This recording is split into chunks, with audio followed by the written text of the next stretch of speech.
This is the I Read Comic Books podcast, the very best comic book podcast for regular comic book fans. I'm your host, Mike Rappin, and joining me this week, a pair of anti-heroes who I somehow wronged, and now they're at my house. Oh God, someone help me. Paul Jasley. Hey, everybody. And our very special guest this week, Ed Brubaker. Hey, thanks for having me. Very excited to talk to both of you about comic books. This is a really cool episode, but before we get into things, I do want to remind people that next week's show is going to be live on Twitch. That's Sunday, December 10th at 8 p.m. Eastern Standard Time. It's going to be me and Danny and Brian. We're going to be talking about comic books. We're going to get a little wild. It's the last live show of the year, so come harass us, come hang out with us, come tell us what comic books you've been reading, all that stuff. It's going to be a really good time. I guess to get into things, we have a very special guest, as I said. Ed, you've worked on books like Killer Be Killed, Criminal, Reckless, Fatale, Captain America, Winter Soldier, Gotham Central, Immortal Iron Fist, The Fade Out, Sleeper, X-Men Deadly Genesis, which we just talked about on Patreon very recently, Friday from Panel Syndicate. That's just what I grabbed really quick from your Wikipedia page, but also from my own memory. Your latest book was Night Fever, and you have a new book coming out very soon. I guess before we get into asking comics about questions, and we'll talk a little bit more in the second half, could you tell folks a little bit at home about what your new book is and why they may want to read it? Yeah, Where the Body Was, which comes out, I think it's in comic stores in the second week of December and then early January for bookstore market. It's really hard to explain, which is always the greatest thing about putting out a book. It started out as like a really small murder mystery that all took place on one street. And then it kind of evolved as I was plotting it out into this really strange thing that's almost like kind of a literary experiment crossed with like a fake true crime podcast or something, but in graphic novel form. And I really wanted to do a thing that kind of delved into several incidents that I either was part of or knew about in my past. And to sort of also try to do a book that explored love and passion and obsession around, crime and things like that. And so I decided the way to do that was to have a bunch of people at different ages going through different aspects of that. So it's really just this kind of sprawling suburban noir story, but really is secretly a love story or a romance comic. Yeah, I guess. That's really interesting to think, you could marry those two things. Well, when I tried to write a romance comic for Sean, I ended up with a story about a girl obsessed with drugs. So that didn't really work out. So this time I tried to write like a really small murder mystery, and it ended up being a giant love story about the totality of life, I think. Paul and I got a chance to check it out. I think that's a good summation of it. Let's talk about that a little bit more in the second half. For now, I have to ask two legally mandated questions, and that is, how have you been and how have comic books been? Paul, I'm going to kick over to you to start us off. Sure. I'm doing all right. It's a rainy, foggy day here in West Michigan for those waiting for the West Michigan weather report. Perfect weather to sit inside and read comics. I read something, or technically reread something I wanted to talk about on the show, and that's Monica, the new book by Daniel Klaus that Fantagraphics published back in October.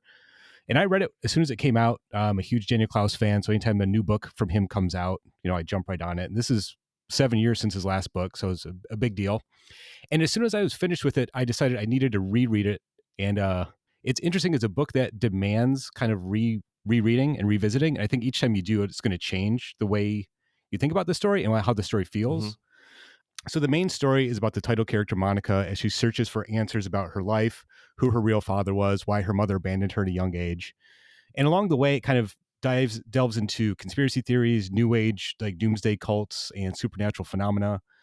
And it feels like Klaus is kind of channeling the paranoia in the world right now. And he's such an astute observer of human nature and society and culture that I think he's like capturing the post-Trump, post-pandemic world that we're all in right now, and using conspiracy theory and these cult like doomsday cults to kind of capture that.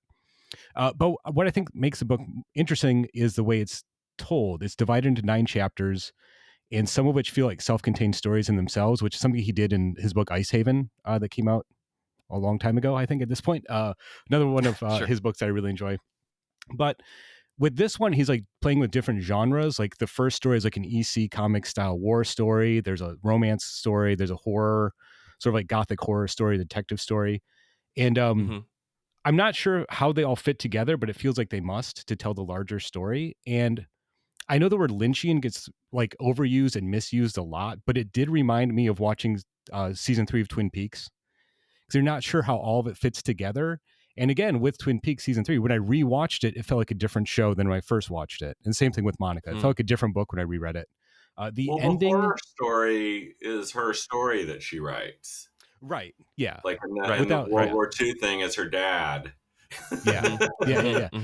But yeah, it takes you have to piece it together, because you're like, oh wait, she says she used to write a bunch of stories, like weird science fiction story, like, so you're like, oh, yeah, it's really interesting for that. Sorry, am I allowed to interrupt?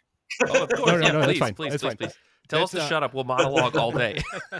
I want to. Yeah, I mean, when I reread it, that's the impression I got. But even then, there are a lot of parallels between those fictional stories that pop up in the story Monica's telling. Yeah, the reality and the fantasy starts to really blend together by the end, especially with the radio and all that. Yeah. Especially the last panel when you see the conclusion of the story, and it's just like, how did he get here? And I'm not quite sure how he got there, and it makes me want to go back and revisit it again, because like I don't want to spoil the ending, because that last panel is kind of a mind blower. Like, it's such a weird left turn that it takes.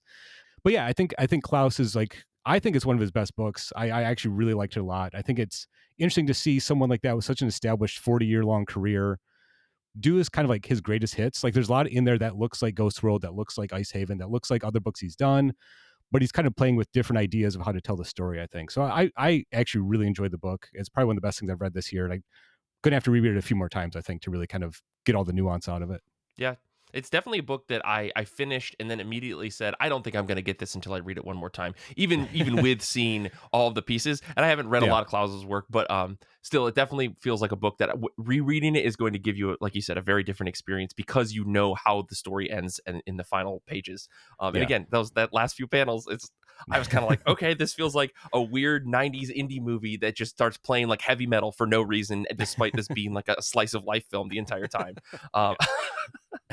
But I guess we'll leave it at that without going too spoilery. But Ed, let's bounce over to you. Our questions are: how have you been? How have comic books been? I guess, what have you been reading and what's been going on? I've been just super busy. The last year has been like the busiest of my life, between writing comics and working in film and TV at the same time, and dealing with like some intense family stuff, and just kind of trying to juggle too many things, and still, dealing with living in the pandemic a little bit here and there. In those moments of like, is this safe to do, or should I just not go to comic conventions, like things like that. Mostly okay though. Just a lot of work, good problems to have. I've been, this year working on a criminal TV show for Amazon, and adapting one of our books into a movie with an Oscar-winning director attached. So there's been a lot of like positive movement towards, getting some of our stuff adapted, and hopefully things will start getting announced soon if they actually happen. But I've learned over the 20 years we've been doing this to never count on anything until you're actually on set watching it be filmed. And even then, apparently these days they can just delete it and take a tax write-off later. So, right. But yeah, just a lot of that. And the comic I've been reading the last like week or so is this Watership Down hardback by adapted from the Richard Adams book by James Sturm and Joe Sutphin. And it's about 500 pages or so, and it's really good. It's I heard about it and I was like, oh, that's interesting. I'm not sure. I think it should be adapted into a graphic novel. But then I thought, well, I liked the movie. I mean, the movie scarred most of everyone I know's childhoods. And, but my dad told me ahead of time it wasn't a kid's movie, so I just loved it and thought it was just this really bleak, horrific movie about rabbits. But yeah, the book is really amazing, and it's something I've recommended to a lot of friends who have like kids that are 12 or older or so, because I think it might be like a really fun kind of adventure story that says a lot about life in it. And but it's just gorgeously adapted. James I think did the layouts like Harvey Kurtzman style and adapted the Okay. book. Yeah. And Joe Sutphin did all the finished art. I guess he's like a fairly famous children's book artist. So, Mm-hmm. and nature artist. But yeah, it looks just insane. It's gorgeous. Does it go into the brutalities the same way that like the movie does? It's, I From mean, yeah, it's pretty rough. Yeah, okay. there's a story in it from the book that I had totally forgotten. That's much more brutal than like any of the El Arara stuff that's in the movie, where you're just Okay. like, oh my god! It reads like a Grimm's fairy tale at that moment, Okay. and you're like, oh wow, this is Gotcha. insane. But yeah, it's just a real. I mean, I think it was like a 5-year work for these guys to make the book, so it, but Yeah. it I mean, was definitely worth it. And it's like there was a Vonnegut adaptation of Slaughterhouse-Five a couple years ago that actually Mhm. was really good too. And that was one where I was like, I don't know if this book needs to be adapted into a graphic novel. And it was actually a really good graphic novel. I still am on the fence about whether it needed to happen though, because I think Vonnegut pretty much should just be left on his own because I love Yeah. what he does as what mhm. they are. I don't think everything needs to. I get asked every now and then by like famous crime writers or authors to if I want to adapt their books into graphic novels. And I was like, no, I want to write my own books. Fair enough. But yeah, it's just kind of funny. It shows you how big a thing graphic novels are when we all sit around and worry about comics. Like all these like multimillionaire authors who sell like 100,000 copies are like, I need to get that graphic novel audience. Right, So right, right. yeah, Yeah. Well, I mean that's a really interesting thing to think about because it must mean that some of those authors have like a specific vision for how things they want things to look, and they want to be able to get it to paper, and maybe their words just aren't enough because prose is inherently interpretive, right? yeah, Mhm. But if you can get the right artist to kind of nail a style, that's really interesting. yeah, Yeah. yeah. It's funny too because I think sometimes it's like anything if you're not really I guess we're all comics people, like I grew up reading Mhm. comics. Like comics was my first language, I think, before I even could Sure. read, I was reading comics. So like I speak in comics. When I write comics, it's like it's just normal. Like I've been doing screenwriting for long enough now that it's like second nature, but comics feels much more like natural to me. And Gotcha. so Gotcha. sometimes it annoys me when people who are not comics people are like trying to like I always think of them as carpetbaggers. Yeah. Just like trying to use comics because that's what's selling or whatever. Mhm. Oh, And sure, sure, sure, sure. what like recently when the strike was happening, I was looking at what like people were saying on social media. I don't generally look at social media at all, and I don't have any. But I was looking at it to follow stuff on the strike, and I saw one of my favorite writers was just like yelling at people about comic book movies and how much he hated Mhm. them and how much he didn't think of comics as a real art form. And then like a couple Oh, days after that announced a graphic novel adaptation of like a book he wrote. And I was like, Oh okay. boy. oh boy, I oh was like, boy. you understand, you just spent days dissing the art form, and now you're like, but this is Yeah. different. Right. So yeah, to me, I'm like, that's the kind of like when I see stuff like that, I always roll my eyes. I'm like, you just don't appreciate comics as an art form. You still like anyone over a Right. certain age still sort of thinks of comics as like this redheaded stepchild. Hmm. No Yeah, just offense like to throwaway redheaded medium. stepchildren. Yeah. To all of our It's redheaded just an stepchildren old out it's there, we just an old apologize. phrase. We'll bleep it. We'll bleep it. Don't worry. Yeah. Well, cool. Thank you. I guess let me talk about a book that I read recently. I read Factory Summers by Guy Desilets. I guess I could tell you what I've been up to. I was at PAX Unplugged in Philadelphia earlier this weekend, and I rushed home so we could record this podcast. I played about really, really cool tabletop RPGs Oh wow. like Dragon's Bane from Free League. So if you want to ever Hmm. play as like a stealthy duck person, that's the game for you because it's built right into the system. But that was really fun. Played a bunch of other things and tried out a bunch of board games with some folks because that's basically what you do at those gaming conventions. But I did sit down and read some comics. I read Factory Summers by Guy Desilets. This is from Drawn and Quarterly, and I'll be honest, I haven't read any of Desilets' other more famous works like his Pyongyang book, his Senshin, a travelogue from China. This was just a book that was recommended to me by either Kate Lamphere or Kate Scotchless on the show. One of them read this and said this is great. for like as like a slice of life kind of just like auto bio book.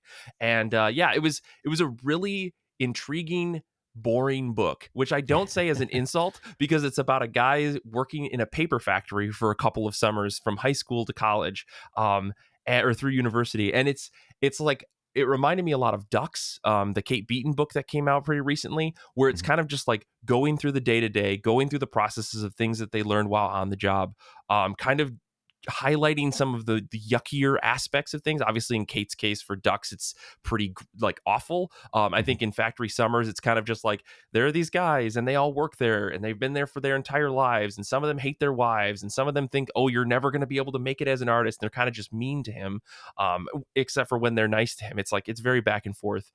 He spends a lot of time kind of pontificating on all the times and places where he could have died working in this factory, thinking about like reflecting back, if my hand had just slipped into something, I could just be mush. That would be the end of it, you know?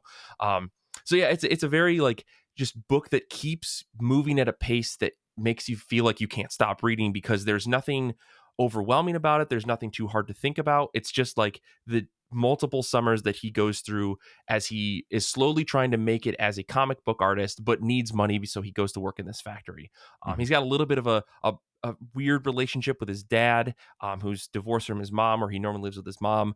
It plays into the part of the book, but overall, like I said, it was very good from start to finish. Like, it doesn't feel like there's a lot of substance to it until you finish the book and go, wow, that was like a really interesting, unique look at one person's life or a time in their life. And I think, again, comics being this medium that is extremely unique in the way that it can tell stories, and being, as we've said many times, it's funny that you just said that some people see comics as like this throwaway art. We talk all the time about how it is like maybe the perfect medium for expressing stories.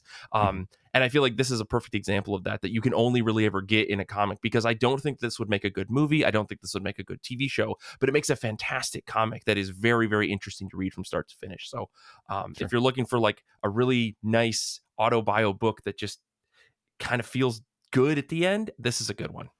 Are you a fan of? You hadn't read any of his stuff before that at all? No, I hadn't. Oh, okay. And I know that like Pyongyang was like a book that a million people had recommended to me. I think I also bought his book Jerusalem as a gift for somebody. Yeah. Or maybe it was Jerusalem. It might have been something else. But yeah, it's a book about hostage situations, which get very, very dark. If you like the Factories book, you should check out the Monsieur Jean stuff Okay. that Drawn and Quarterly publishes by Barbarian and Do you have it on the shelf? Dupuis. Yeah, it's Oh, they're nice. just they were like, they're kind of they've been around a long time, since like the 90s, but they're kind of like the Francophile version of like Harvey Pekar, or Gotcha. like they're just these kind of slice of life things about this author in France traveling around Europe and his love life and stuff, but they're just really just beautifully drawn. And but yeah, there's a lot of autobiographical comics is one of those things that seems to sort of come and go throughout the art comic side, the trends of when people do it or don't do it. Yeah. But yeah, like when I first broke into comics, that was like the big, it was like a whole generation of us who'd been influenced by Harvey Pekar, basically. Like, oh, my life is grimy too. I That's just also what we have to need. work a job and want to be an artist. Right.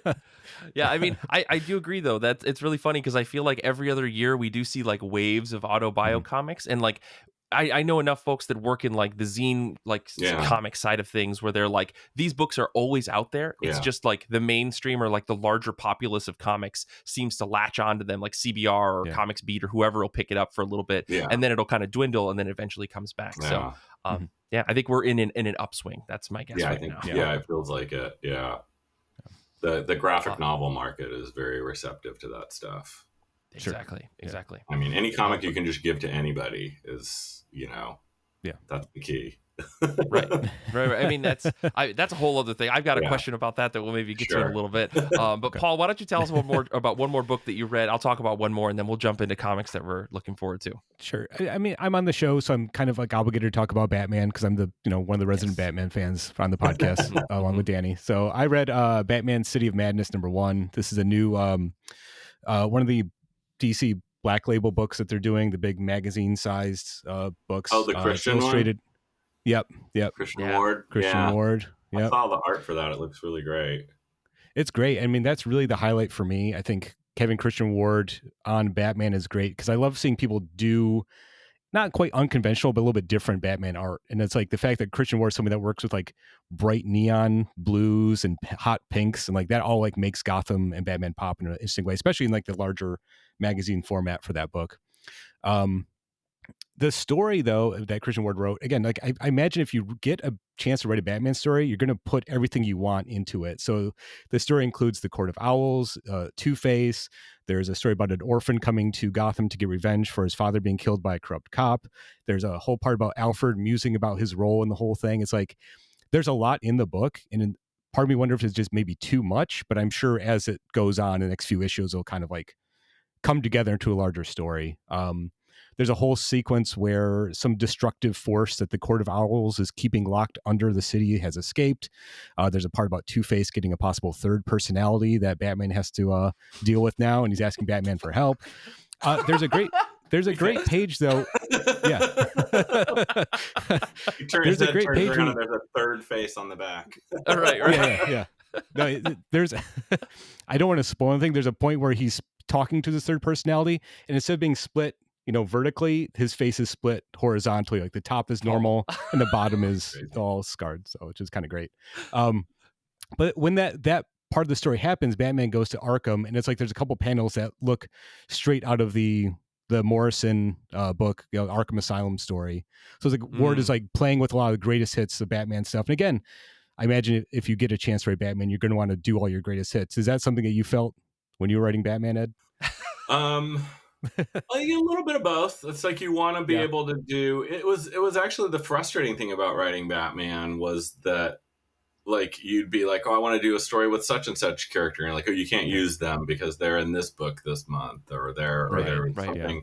So it was like always having to figure out, like, well, who can I use? Like, oh, you couldn't use Two-Face because he just got put in Arkham, or he was in, So, but yeah, I think when you have an idea about, like, whenever you take over a book that's an iconic character, you want to kind of do something that feels both like new and like something that you really want to write, but also something that sort of has a little bit of a touch of nostalgia for the long-term readers, and because it also like fires your nostalgia for the character, because you always have to figure out a way to do something like that especially for characters that have been around for 80 something years. It's like been 5,000 Batman comics. Right. So how do you have a new take or a new story for that kind of character? So I mean, we talked about that a lot when I was working on the first season of the new cartoon with Bruce Timm, like the and just wanting it to feel similar to the old show, but also like different in ways that would really surprise people and be like, wait, what? Especially because everyone's going in with the expectations that it's season 5 of BTAS, and it's like, oh, it's not. Right. But yeah, it's you want to touch on all those classic things, but then figure out some way to put a new spin on it, or something that stands with people. The problem is it takes a while to figure out, because at first when you touch on those things, you're just kind of repeating the beat sometimes, or you're just sort of paying a homage to the stuff that you liked. And if you stick around on a book for longer, or something like Gotham Central, where it just started out with us subverting it all, because it wasn't about Batman, it was about the cops. And so we were able to get to what we really wanted it to be a lot quicker, I think. It usually takes you a few issues on like a book like that to really get to, making it feel like unique or different, or like something that feels more personal to you as a creator. If you can do that on work for hire, a lot of people can't really. A lot of people don't get lucky enough that they're allowed to. A lot of the company books that they don't get as much freedom. I got lucky in that, when I was working on Batman and Catwoman and Gotham Central, our editor was really cool and just liked what we were doing, and didn't try to make us push it in a different direction or anything. And same on Cap and Daredevil. I just was allowed to do whatever I wanted, basically. So I brought Bucky back. Yeah. What's the biggest thing I could do? Break one of the biggest Marvel rules, right? Yeah. but that's what the uniqueness of this Black Label is, right? Like this Yeah. is a Black Label book, if I'm not Yeah. mistaken, right? It's They so can they do get to anything they want. bend Yeah. and yeah. Yeah, it's Yeah. their, whatever they would have put Arkham Asylum out on, or Vertigo, Yeah. now. Exactly. Yeah, I think prestige Sleepers book. reprinted through Black Label, actually. Oh yeah. Yeah. That would make sense now that with Vertigo shuttered. Because it switched from Wildstorm to Vertigo at some point on one of the recent reprints. They reprint it like every 5 years. Just, I guess, to keep all the rights for the characters or something. I don't know. Exactly. I don't understand their publishing plan. Right. Well, that's why Watchmen's still on the shelf, right? I mean, Yeah, that's a whole other exactly. discussion. Yeah, Well, let me talk about one book really quick, and then we'll go into the top of our pile. I read The Hard Switch. This is by Owen D. Pomeroy. This is a book that I was subtly but certainly bullied into by our good pal Nick, who's on the show. Nick was just sending me Twitter and Instagram posts of Owen's artwork, which is beautiful, like these beautiful landscapes and spaceships and stuff. And Nick knows I'm into all that kind of stuff. And so eventually when this Kickstarter came out for The Hard Switch, I was like, okay, immediate, yes, I got to do this thing. Avery Hill Press, it turns out, like gets their Kickstarters out like the moment the books finish on Kickstarter, which is really cool because I feel like I backed this literally 2 months ago, and then the book was in my house, right after the Kickstarter Oh, wow. finished. So that was really cool. I don't think that's ever happened for a Kickstarter I've backed. I know, right? I feel like half of them I'm still like, is that showing up ever? Or did it ship? Right. I don't even know. Right. I mean, at this point, it feels like there's a lot of comic book publisher like sub companies or like indie press that like have this really, really well done. Like, we're gonna finish the Kickstarter. We're already in the printing phase because we hit the Kickstarter funding goal. So like they've got the system out of the kinks out of the system by now. Yeah, there's whole companies you can work with for Kickstarter where they just handle everything for you now, Exactly. which Oh. if you're going to do it, everyone I've talked to who didn't have one of those companies, it sounds like more than a full-time job to like For sure. Kickstarter. Yeah. I always just saw the money and I was like, man, it must be so great. And then it turns out, mostly the money goes to printing the stuff and sending it to people because shipping is a fortune. Yeah. And So that was the thing that really surprised me about this Kickstarter, because like I've backed, I don't want to even look at the number of Kickstarters, just because I really believe in like the indie comic scene. I really want to help with what I can. And so this getting to my house literally like within 2 months was really impressive. On top of that, the book is beautiful, right? Owen's art is fantastic. Like, you open up the first page and it's just this beautiful rendition of this ship that is like the core of the story. And the core of the story follows a 3-person like crew on like a 5-person ship as they basically are waiting out what they call the hard switch, which is the end of this time in the universe where people will no longer be able to essentially like fast travel through the galaxy. And so their whole thing is they're scrappers, and they go to try to find crashed wrecks to try to just get this very limited resource that does all these fancy calculations to allow them to do that. In that, we get a little bit of intrigue. We get to meet a couple of alien friends. We get to go to a couple different planets. And Owen really basically gets to flex all of his like, I want to draw cool space shit every page in this book. The story's really simple. I think it kind of amps itself up into a weird direction by the end, but overall, the book is really fun.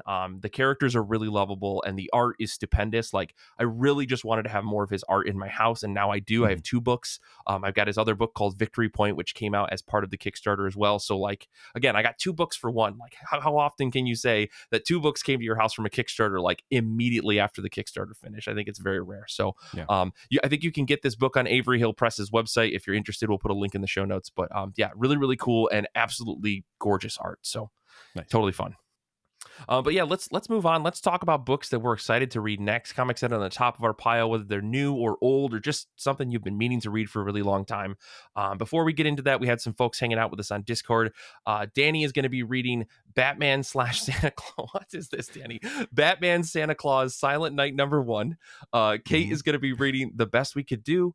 Hugh is going to be reading The Hunger in the Dusk #4. I'm also very much looking forward to that book. But Ed, let's start with you. What's the book that's on the top of your pile, or what's the book you want to read the most next? Well, there's a couple.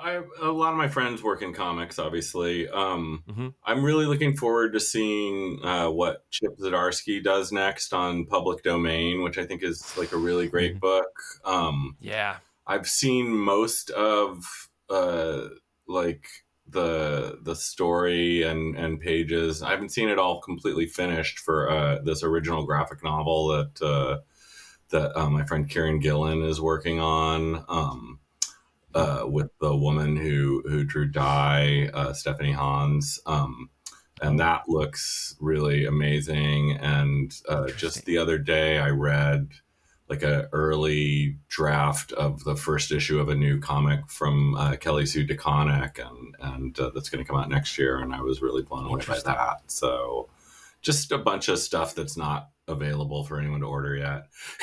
Oh, and I really loved. Cool. I read the first issue of the new James Tynion book, The Deviant, drawn by Josh Hicks, and I thought that was really.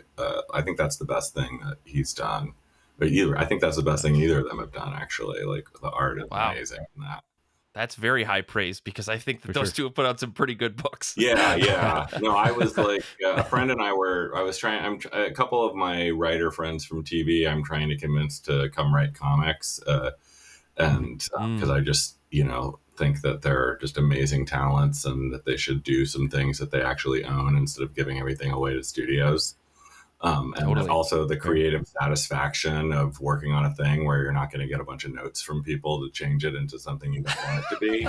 Like I have a lot of friends who've never had that, where they actually get to write a story from beginning to end that's the way they want it. And I'm like, I don't know how I would live if my life was just Hollywood. Like I would just be a technical writer or something.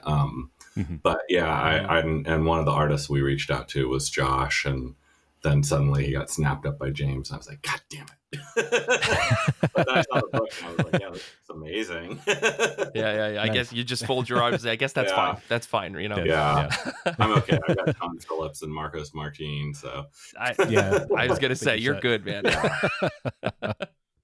Oh, cool. Well, let me talk about a book that I'm reading next, and that is Our Bones Dust #1. This is written and drawn by Ben Steinbeck, colors by the one and only Dave Stewart.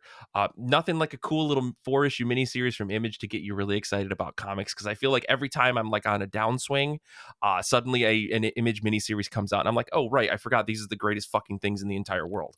But this book story is a feral child, equal parts predator and prey, navigates a nightmare landscape of brutality and blood inhabited by scattered cannibal tribes, an interesting place to poke around for a curious artificial intelligence. And I mean, we've got Ben Steinbeck, we've got Dave Stewart, two folks who've been making Hellboy books look awesome for a really long time, and now Ben's putting together a book with Dave on colors. I'm in. Doesn't really have to be about anything in particular. I'm just happy to get comics from these guys. So I'm very excited for this one. It's a 4-issue miniseries, like I said. So this is going to be great to read in single issues, and even better to probably collect and put on my shelf. So awesome. Paul, what about you? I'm excited for Birds of Prey #4. This is the DC series, written by Kelly Thompson, art by Leonardo Romero, colors by Jordi Belair, and letters by Clayton Cowles. I'm really liking this series a lot. I think Kelly Thompson is a great writer for balancing a team dynamic, and so you have a very diverse team this round for Birds of Prey. You got Black Canary putting together basically like a strike force that includes Cassandra Cain, Zealot, Big Barda, and Harley Quinn. So having Harley Quinn and Big Barda like banter back and forth, like those scenes are so great and so well done. It's a very humorous book in that regard. It's also very like action heavy.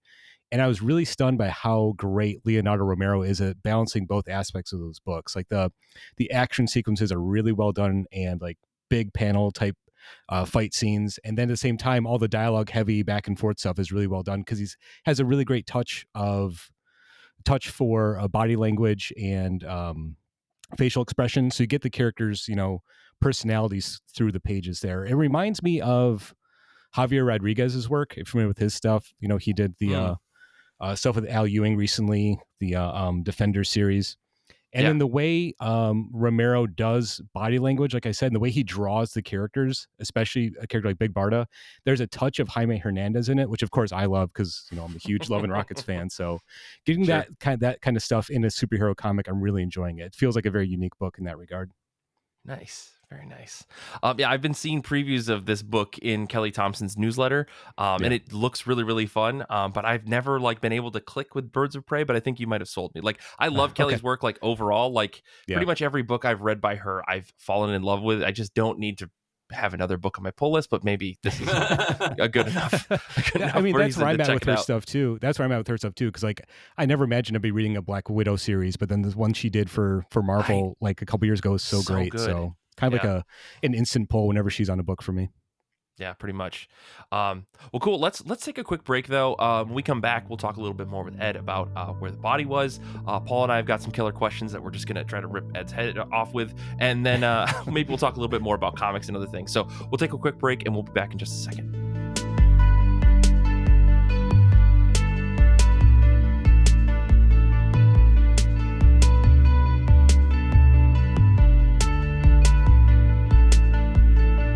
For our show this week, you may have heard we have a special guest. Ed Brubaker is here to talk with us about Where the Body Was, written by Ed, art by Sean Phillips, and colors by Jacob Phillips. This is a pretty cool little book that Paul and I got to take a look at. And we talked a little bit in the first half about what it was, but I guess Paul and I have a couple questions that we want to ask you, Ed, maybe about this book, maybe about just writing comics in general. So I'm just going to kick things off with here saying, like, you and Sean have been working together for a while now. You've worked on a lot of books, but a lot of your books that you've done have focused solely, usually on like one, maybe two protagonists. Where the Body Was is broken up. I guess, like, what made you decide that this book needed to be told with like multiple perspectives compared to like something like Kill or Be Killed, where it's like just one guy's like mind trying to figure out what's going on here? I think partly a reaction from Night Fever, which was so much in one person's head. And, we did the Fade Out, which I wrote in third person and starred like, a dozen different characters, but it was like a 400 and something page long book, like as long as Watchmen. So I wanted to do, I've always been attracted to that kind of like indie film where it's a bunch of different people's stories overlapping, or like what Chris Ware, Klaus, or Seth, or a bunch of different people have done in comics, where they have different characters all existing in the same story, telling different parts of it. And Alan Moore's done stuff like that, and I just have always wanted to do that kind of a thing where it was sort of about a location. And I was going through like old pulp paperbacks to decide what to keep and get rid of, and I noticed every time I'd get to one of my ones that had a map on the back, I would set it aside. I'm like, I can't get rid of the map backs. Like there's just something so cool about a map, that's showing you where the thing takes place. And then I just suddenly was like, oh, what if we did a book where like there was a map at the beginning, like the end papers are a map of the street that the whole thing takes place on with a little legend.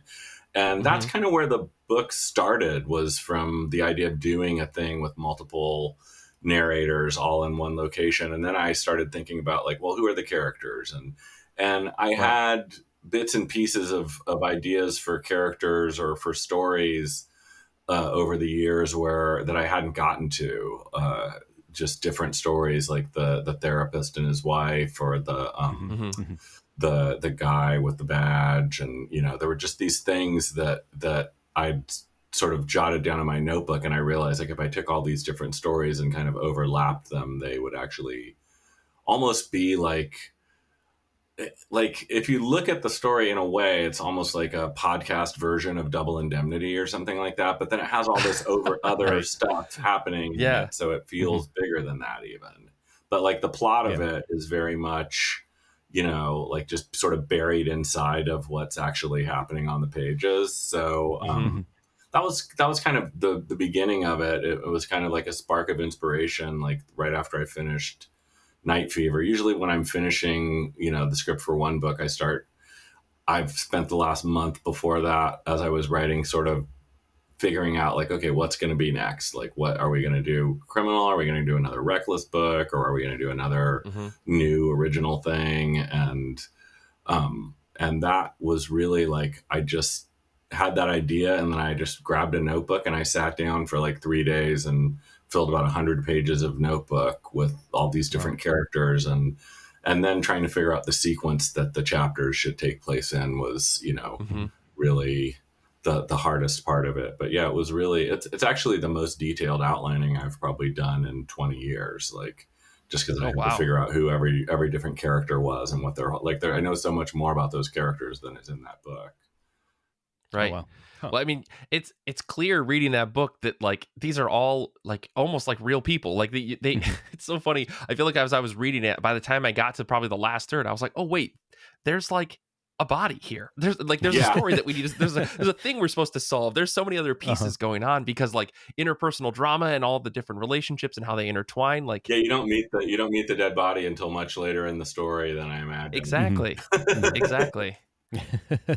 Yeah, I think Go ahead, that's Paul. what I found really interesting too, the way that you were able to create a sense of place with that street that everything takes place on. And then because you have the recurring characters and you revisit the characters later in life when they're remembering the story, it kind of like that the unreliable narrator or shifting narrator felt like that's essential to telling this type of story. You couldn't just do it from one perspective, right? It had to be Yeah, that type of I story. guess you could, but I don't. Yeah, to me, Right. that was the interesting thing about it was that it did things that you could only really do in comics, which is like have a person telling a story and then get older throughout the course of the page to the point where they're Yeah. like it's like, oh, so she's just been telling this story for her whole life, and it's like, Hmm. but you can do that. Yeah. You can. I really wanted to play around with like all the elements of what comics can do that other media really can't do, because you know Right. a lot of times people do just think of comics as like proof of concept to sell a movie. Now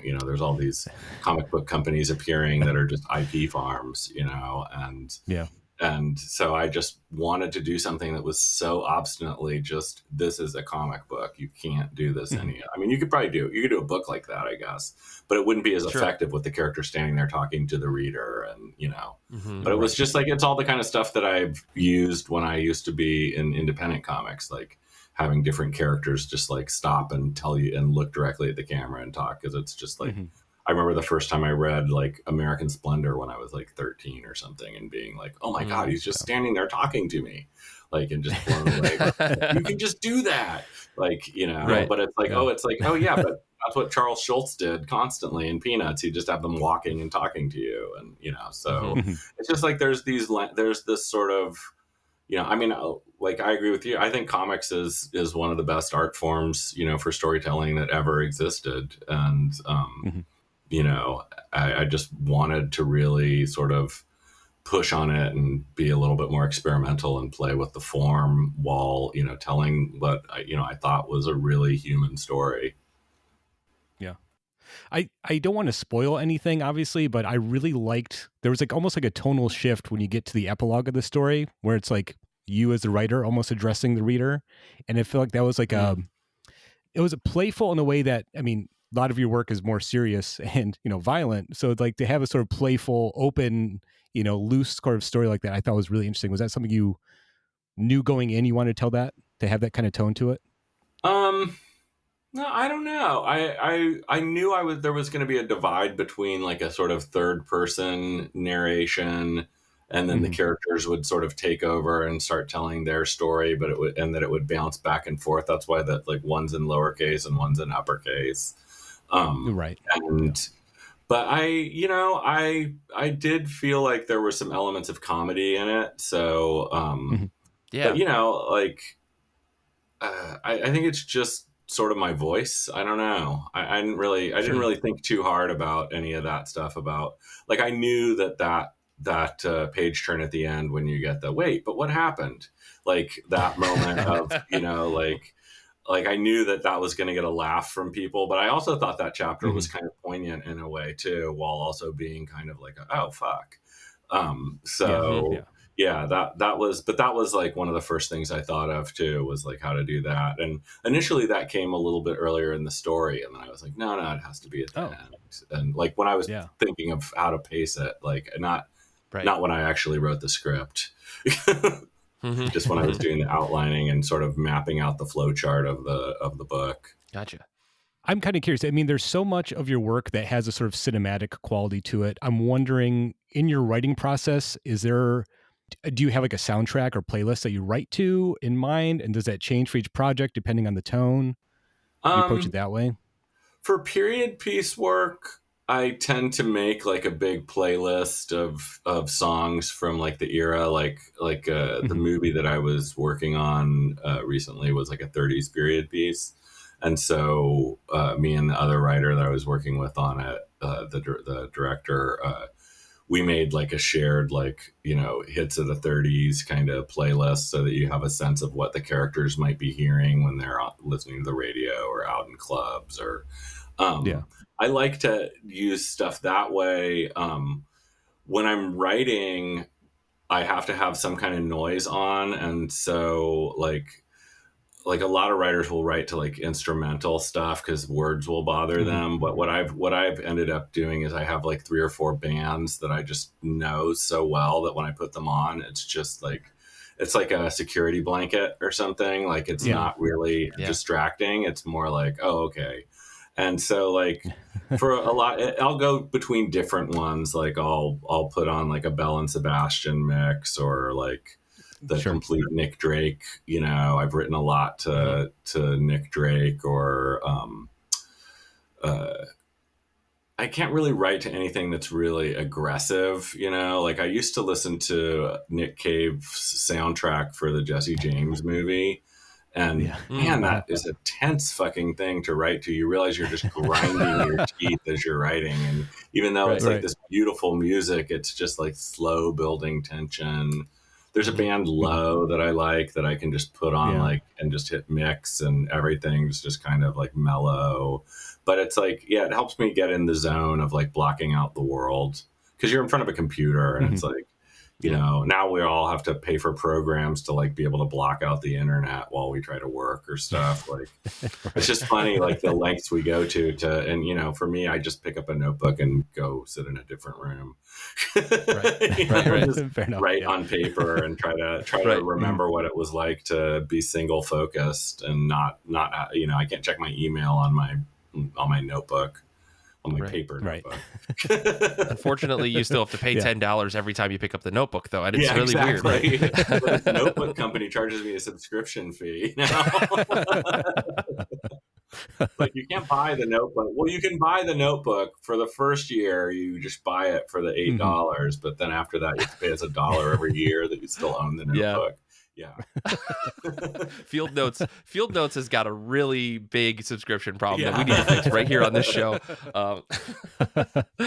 No, that's cool. I feel the same way. I used to listen to the like not Nine Inch Nails. What is it? Atticus Ross and Trent Reznor's soundtrack they did for Social Network. And then I realized that like it's a really good soundtrack and I like it because it's very instrumental and it's kind of upbeat. But like I sit at a computer all day too, and I realized that I was just like my heart rate was just going because that movie is just like upbeat. It's way too much. I totally feel that. I'm gonna have to go back and reread Killer Be Killed while listening to Low or Bell and Sebastian. Nice little mellow, see if that counteracts what's on the page. right. Yeah, I wonder what I think I might have been just listening to like Joy Division when I wrote that. That makes a lot more sense. Yeah. Okay. So I was gonna say before we kind of mentioned this. You've been working with Image for forever, right? Like you talked about like when you were working in indie comics, working around Marvel and stuff. Yeah, about 12 years now. I think we're in our second like overall deal there right now. Right. Okay. I remember that big huge announcement that Image did where they're like 5-year deal back in 2014 and it's going to be you guys just doing whatever the hell you wanted, which resulted in some incredible books. I guess like what is it that keeps you stuck at Image when there's like a couple of other indie publishers out there? Why not just move everything over to like a panel syndicate? Is it just the distribution, or is it just like you've got a really good deal with them, or is it just you love Image? Because I love Image, so I could totally understand that as well. Yeah, I mean, every publisher has ups and downs, and not everyone's experience at them is the same. I came to Image from Icon, which was Marvel's sort of Image stand-in that they created for Brian Bendis. And the thing that was the problem with Icon was, they didn't care if it was successul at all. It was just it was like a vanity press for their big writers to keep us happy.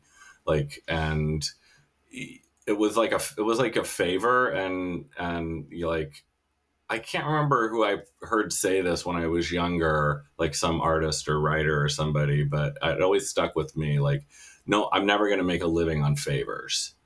You know, like Right. I'm not going to build Sure. a career on someone doing me a favor. Like that's not going to work. So, Mm-hmm. you know, I had lunch with Kirkman one day when I was visiting LA for some movie meeting or something, and he just basically said, you know, what would it take to, you know, for you to bring you and Sean's stuff to Image? And you know, and we went over it, and he was like, yeah, that'll be no big deal. I was like, oh, okay.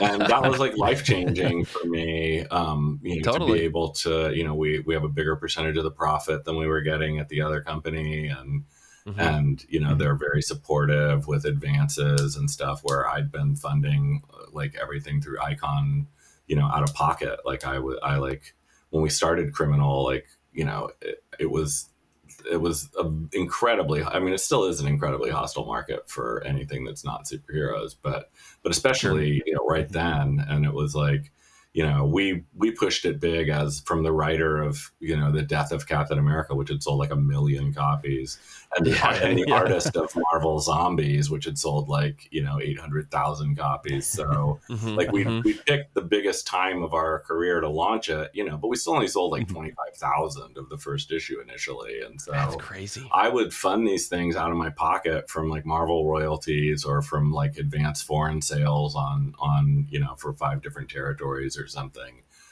So it was a real, you know, change to have a publisher that was willing to really back it and that really, you know, really cared about that book as opposed to, you know, it just being a thing that I got to do on the side as a favor.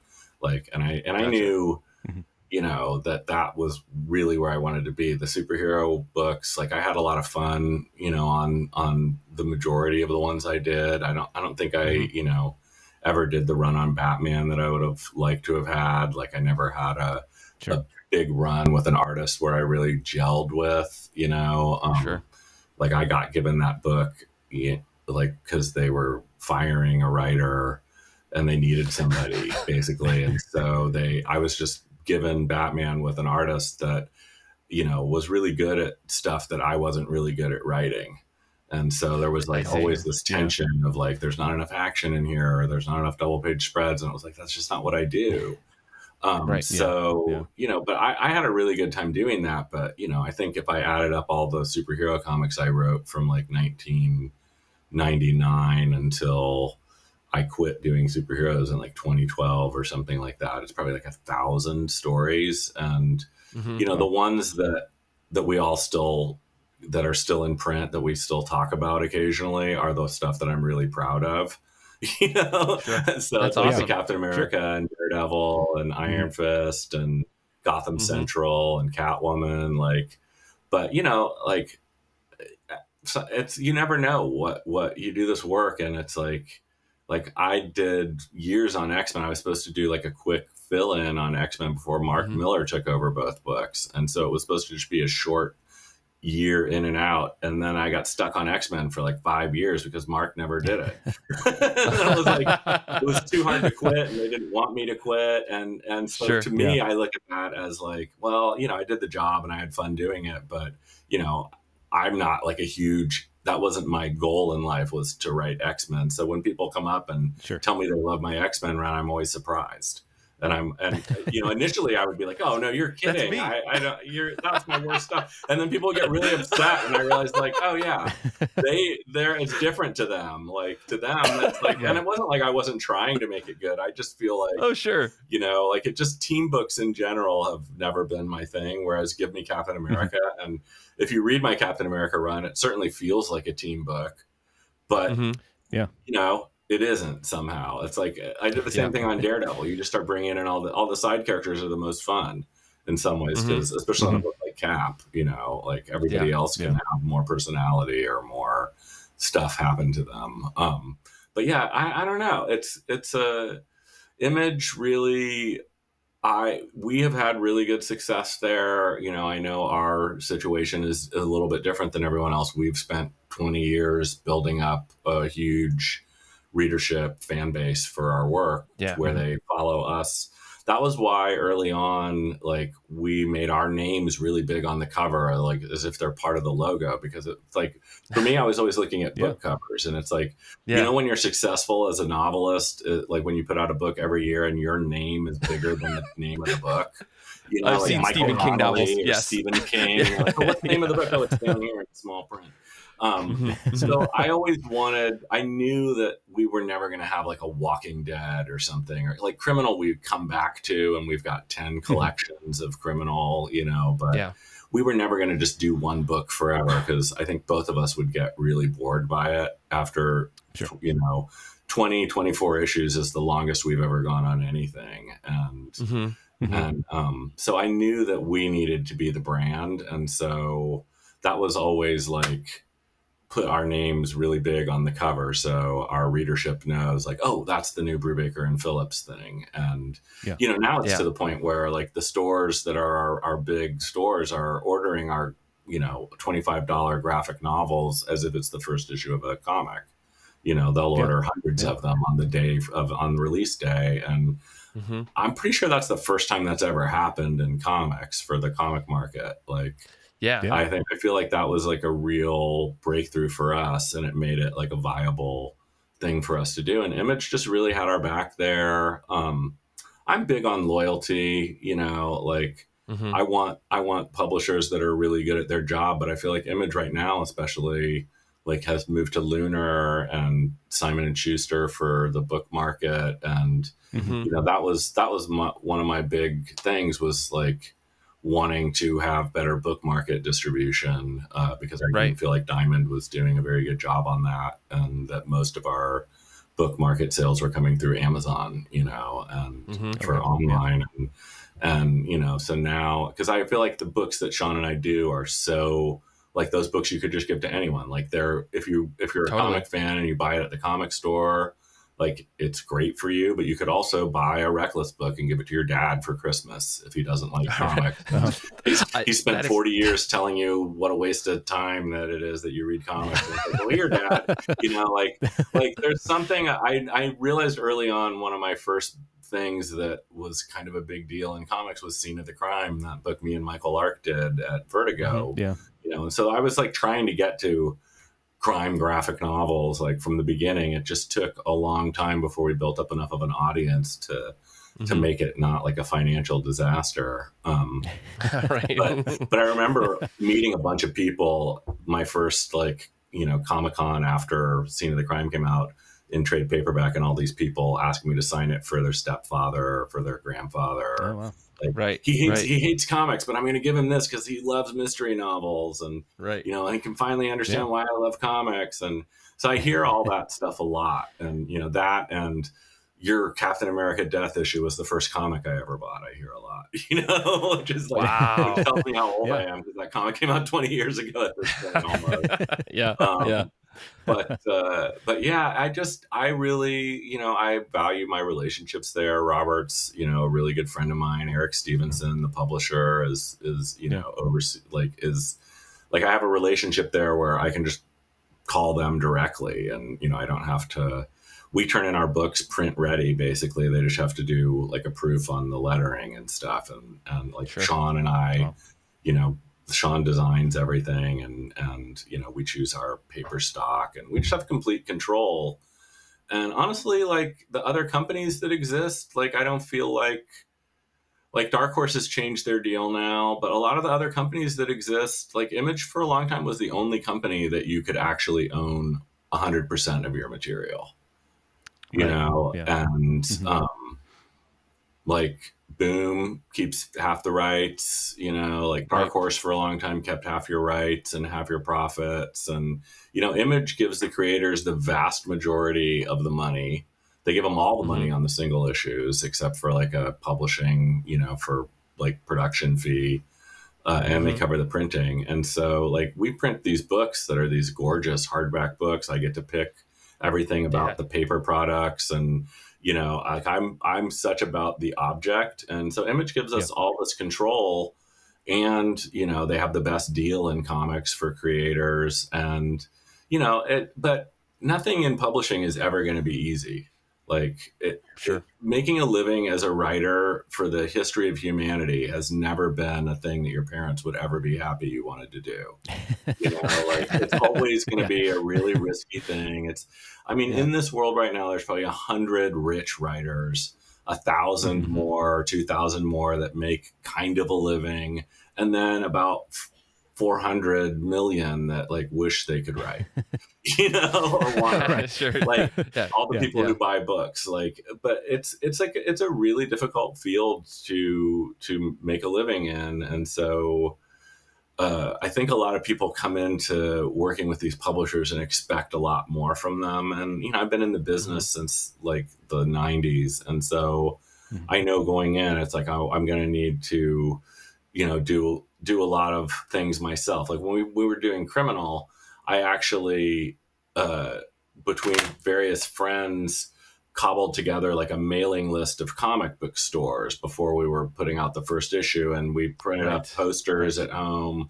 Like my wife bought like a laser printer so we could make our own posters for Criminal, and I wrote a letter to retailers and I signed it. Every single copy was like hand signed, and we sent this stuff to retailers, like to hundreds of retailers around the country. We had like a big party, an envelope stuffing party with me and like 5 friends. It was like the zine days or something. And this was like, right. This was like 2004. And I would mail this stuff every time we were putting out a new one. I would do a big mailer like that to retailers, you know, and now we still work really closely with retailers to try to make it easier for them to sell our books by, you know, first giving them a book that's actually worth selling.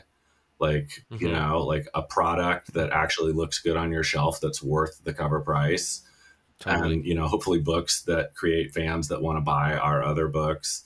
But we also we do signed book plates. Like any store that orders beyond a certain amount of copies can get signed book plates for, you know, and that's to encourage them to like not order just the amount they're going to sell that week and reorder. You know, it's to encourage them to order it like it's a first issue, you know, and but then we spend a week like signing book plates because we sign like 8,000 of these things. It's like insane the amount of stores that want that, but those stores are ordering 200 copies of the book. So, you know, so we're in a pretty unique position in comics to the point where people who I think of as being more successful than us in comics are constantly telling us how jealous they are of the position we're in. And I'm like, oh, okay. The grass is always greener. It's always greener, right? I guess we just don't. Yeah, I don't have to spend 50% of my time trying to chase down artists for 12 variant covers. Which is I hate stuff like that. But think of the money if you could do that. I mean, really. Yeah. I mean, that's please don't do that. One of the things please we don't love do that. about doing the graphic novels is Sean can just draw the book and doesn't have to stop every month and come up with a cover idea or draw the cover. And it's like just twice a year we have to design a book and he has to do a cover for it. So wait till you guys see the cover for our next book. I'll show it to you. Oh, okay, great. We're gonna blur this. Don't worry, folks. Oh. Sorry. Hold on, it's really good. Of course, right? It's Sean. Of course, yeah. Yeah, you can't really see it because of the glare. My goodness. Oh, nice. Yeah, I like what you were talking about before with the big names. That's very fun. Yeah, we're very much about just trying to design something that's just going to really pop off the shelf now. I met a guy from Amazon book publishing years ago who said the most important thing is how does your cover look at 3 inches tall? Yeah. You have to design he was saying that because he was thinking about the Kindle app where he was just like, what's it going to look like when it gets minimized down here? But or on the website, on the website they're 1.5 inches tall. So yeah. But yeah, I just really love my relationship with the people at Image, and probably half the people that I work with on a regular basis there have been there the whole time I've been there, and there's some turnover here and there, and awesome. the publishing side now and then. We have a new publisher that just came over from Oni, I think, or somebody. Okay. But yeah, so there's every now and then I have to meet someone new there, but there's a lot of, I mainly talk to Robert and Eric, and, and we get to do whatever we want. I don't think any other publisher in the world would just not ask us what our next book is about even. I mean, for Yeah. all Image knows, that cover I just showed you, that book could just be nothing but erect penises with word balloons. It isn't. Okay, good. Okay. Listen, I read Sex Criminals. What are you talking? That sells. Yeah. Yeah, sorry, I'm not really trying to sell it. But yeah, it's I realized when I did The Last of the Innocent, which was a book that when I told my friends about it, I thought, this is an idea I have that I really want to do, but I don't think I should do it because I don't think anyone will like it besides me. And all my friends were like, no, you should do that. And then I did it. Yeah. And it, it got an incredible, I mean, we won the Eisner Award for best miniseries and got tons of acclaim. The guy who created Riverdale used to give that book to all the writers of Riverdale when he would hire them. He would give them a copy of Last of the Innocent. Whoa. As like, That's cool. It was definitely part of the inspiration for, how he figured out how to make that show work. And there was, I always used to, we would email back and forth and at one point he actually asked me if I could come work on the show, like when they were first in the early days of it. Cool. But I was working on another show at the same time. Gotcha. But that book had a huge impact, and I feel like in some ways it changed our career. And I had always wanted to do the book that became The Fade Out, but how do you pitch, that book? And I remember being at the Image Expo when we announced that book, and I got up after like 10 different people had announced their sci-fi book. And I'm like, oh, here's this weird story about, a murder in 1948 Hollywood. And that was the biggest hit we ever had up till that point. Yeah. So I was like, I only did that book because I didn't have to try to pitch it. I called Eric up and I just thought, you know what? I'm getting in my own way by worrying about whether an idea is going to be commercial because... And I feel like we're to the point where we have a big enough audience now where at least the least commercial thing we do will still hit like X floor, that will be enough money to pay, the artists at least, if not a huge success. Right. That, the worst we could do would still be worth just letting us do whatever we want. And they were like more than enthusiastic to just give us free hand and just let us set our own schedules and so nobody else in comics has ever just asked for that until that point. Like, just give me a deal where you pay me and Sean to do whatever the fuck we want. Yeah. And everything is greenlit. It's like, it's the opposite. I think part of it was that I was starting to work in Hollywood and really just didn't want to have to pitch any ideas or worry about something being commercial, because I knew I would, when I had to work on or worry about pitches, I would end up working weeks on thing, and then I was just about to like send it in, and I'd look at it and I'm like, oh, I'm trying to be Neil Gaiman here because I want it to be a bigger hit than the last thing.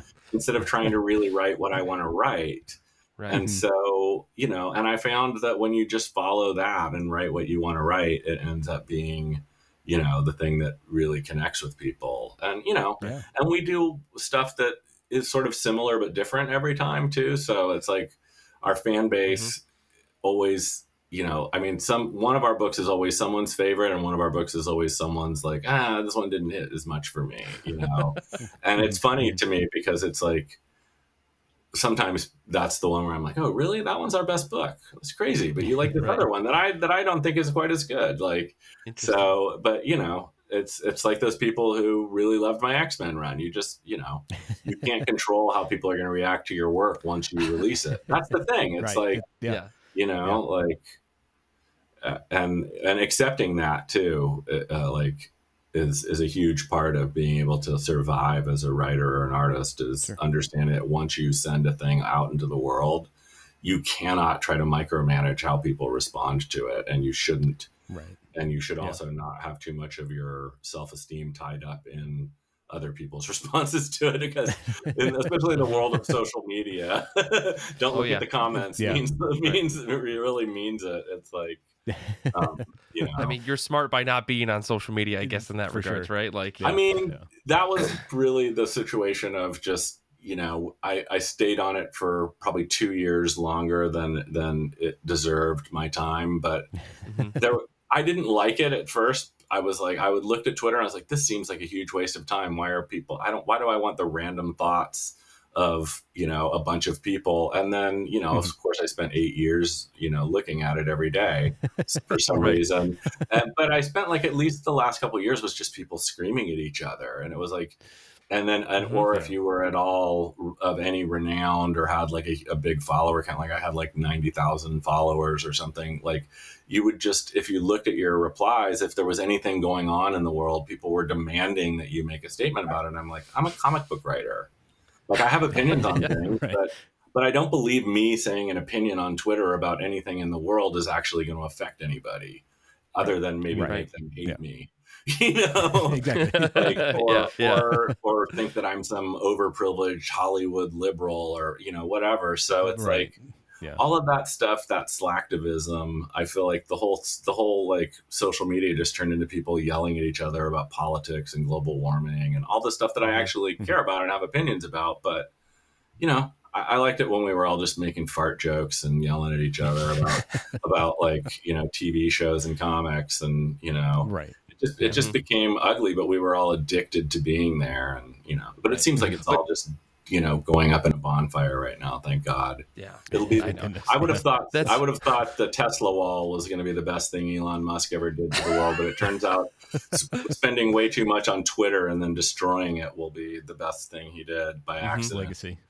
Yeah. But it does seem though like a lot of that, I feel like good energy that came from some parts of social media has migrated over to like newsletters, right? Like I follow your newsletter, which is really fun. I follow like Chip Zdarsky and Kelly Thompson and a couple of other people. I guess the question I was going to ask you is like, have you moved your like energy over to places like newsletters to get that same feeling from people? Yeah, I started a newsletter like 4 years ago, but I only put it out every month or two because it's just too hard to do it. Like that was one of the main reasons I didn't take a Substack deal, was just the idea of trying to put out a newsletter 3 times a week just seemed like way too much to add to my writing week.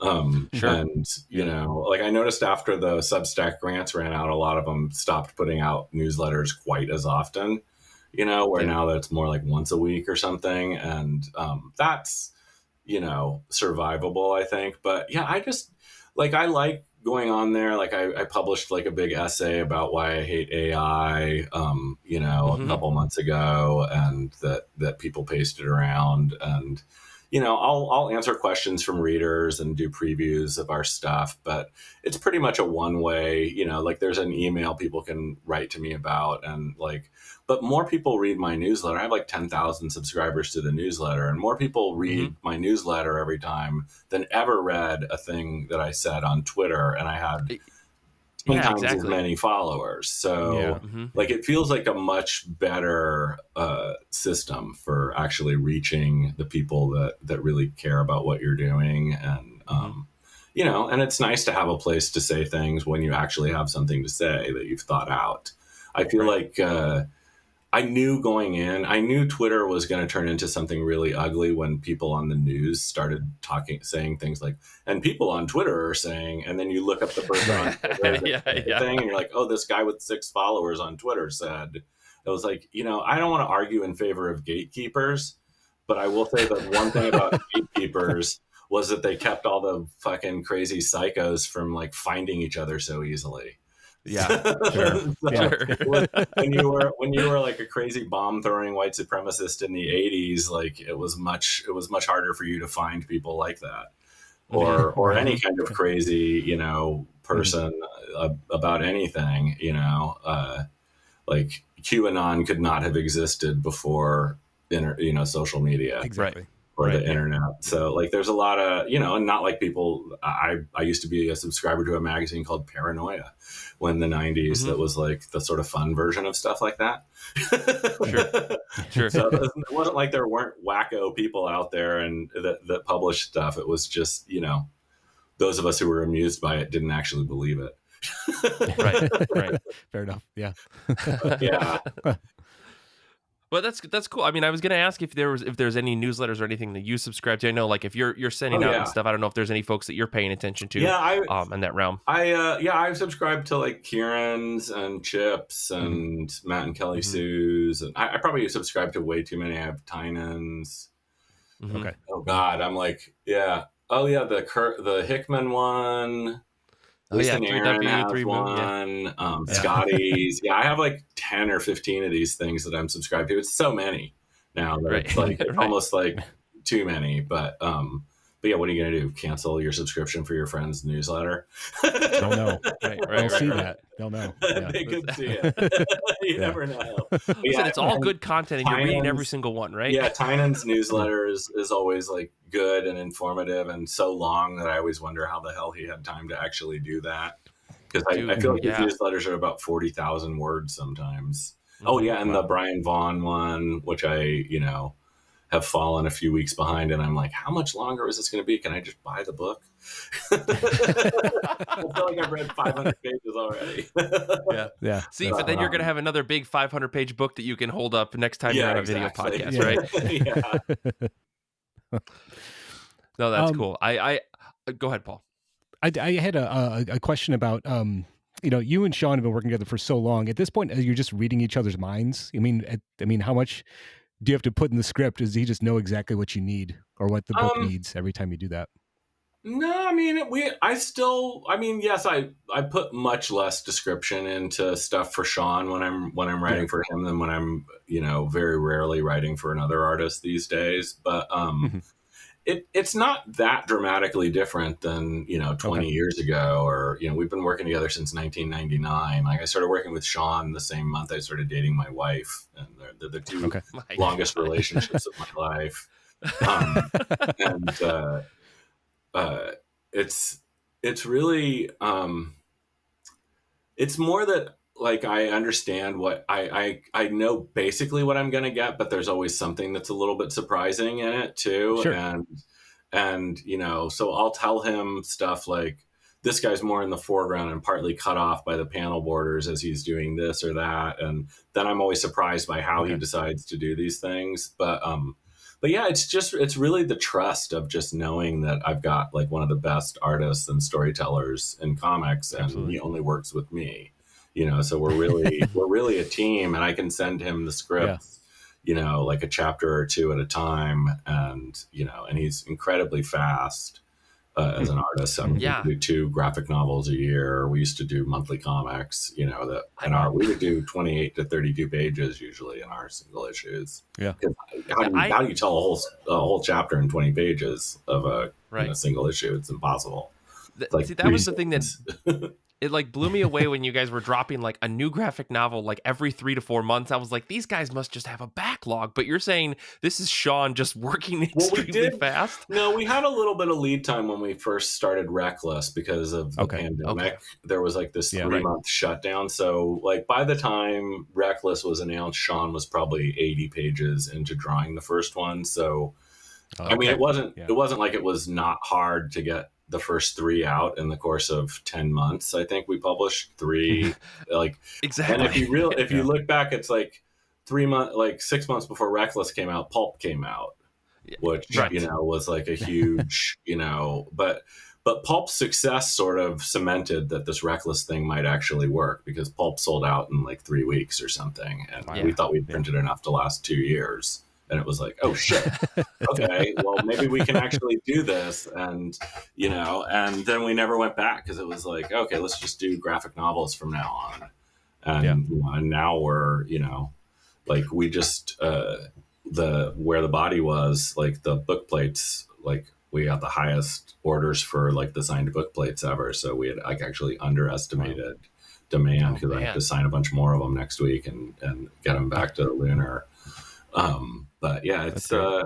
it's done really well for us, and I understand that a lot of as always in comics, there's a lot of people that are not doing as well as us. I feel really lucky, but Mhm. when people Mhm. ask me like how do you guys do what you do, I just think, well, we just don't waste a lot of time. We just sit down and make comics. Like I write scripts and I send them to Sean and he draws them. Like that's pretty much it. Is it that easy? We just put our heads It's down 25 years ago and started doing that like right. That's consistently.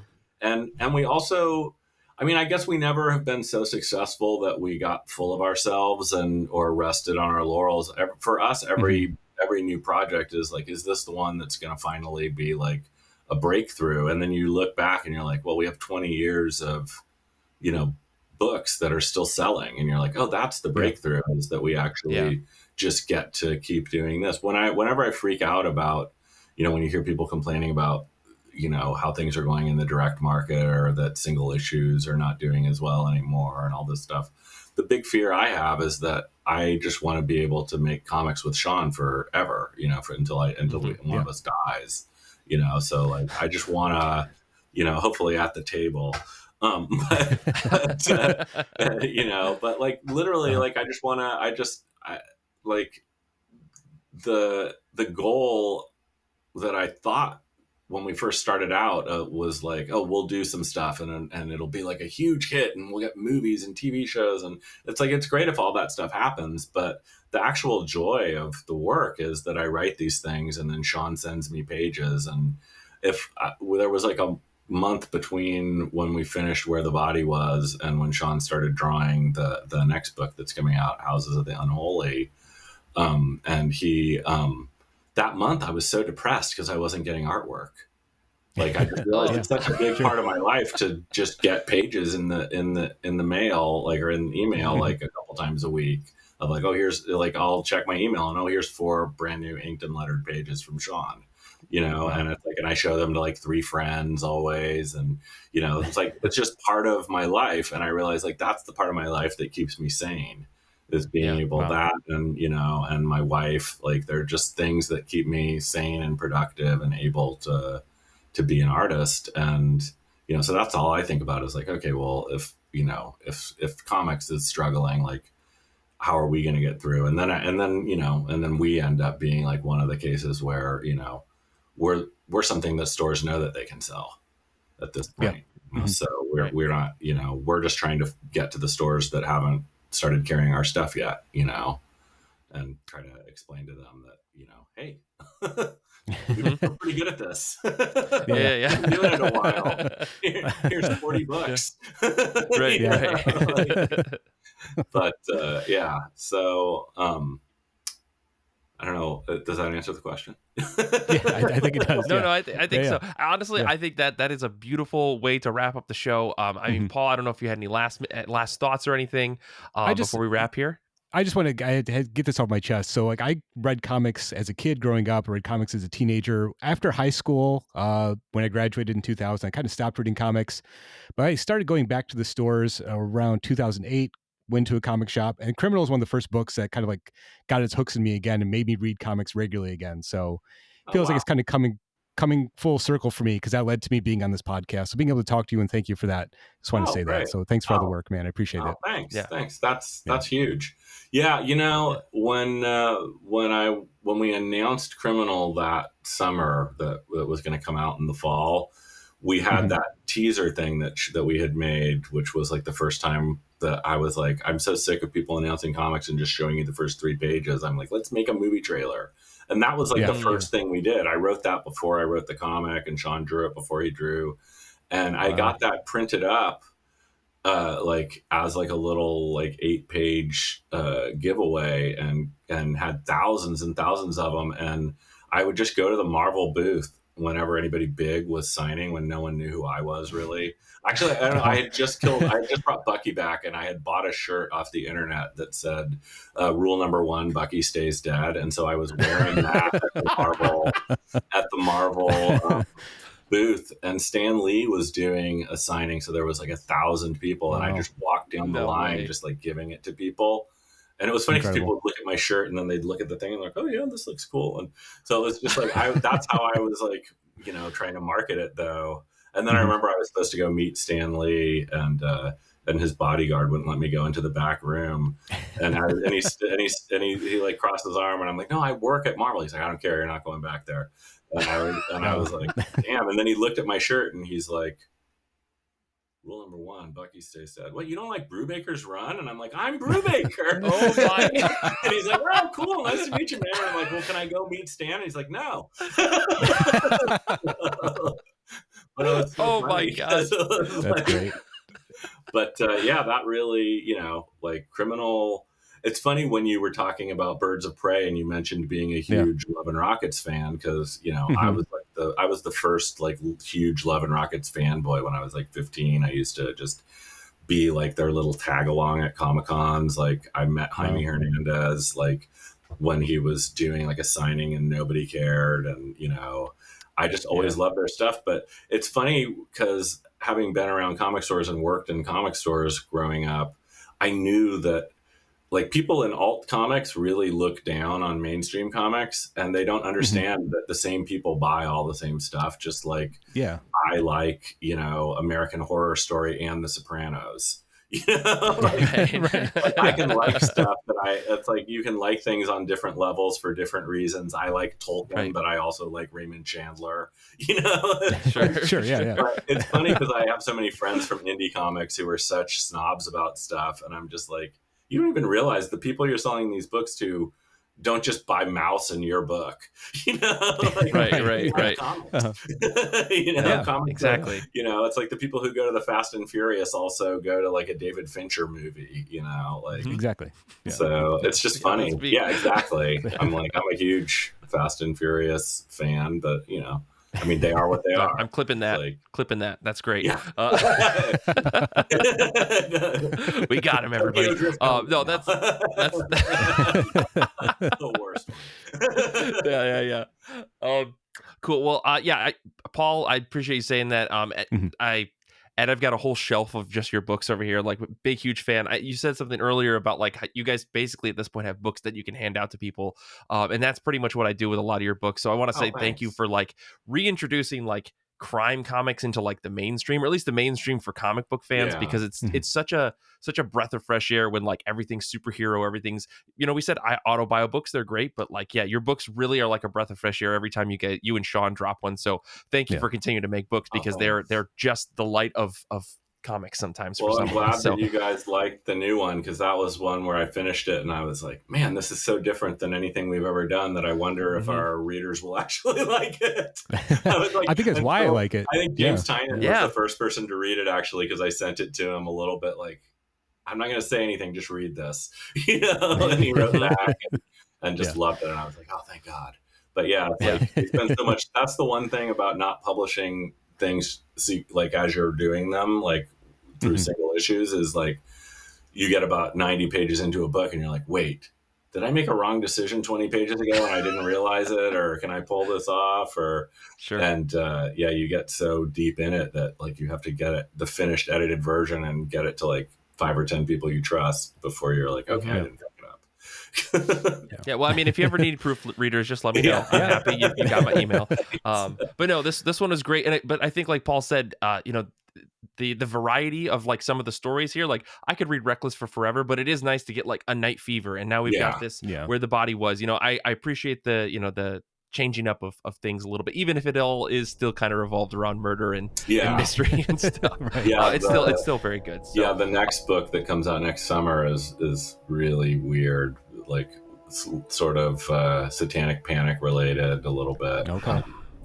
We didn't get to it. I was going to ask about occult stuff, but yeah, after that one, I think like the plan right now is I've got like an outline for an original criminal graphic novel, like a brand new one, which.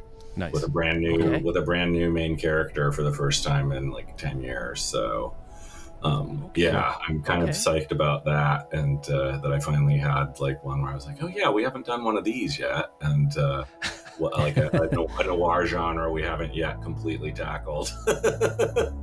Well, all right, before you start to spoil everything you've got planned for the next 10 years, I'm going to wrap up our show here and say thank you again, Ed. This has been a blast. Next week's show, as I said at the at the beginning of the show, we're going to be live on Twitch. You can hang out with me and Brian and Danny to talk about things.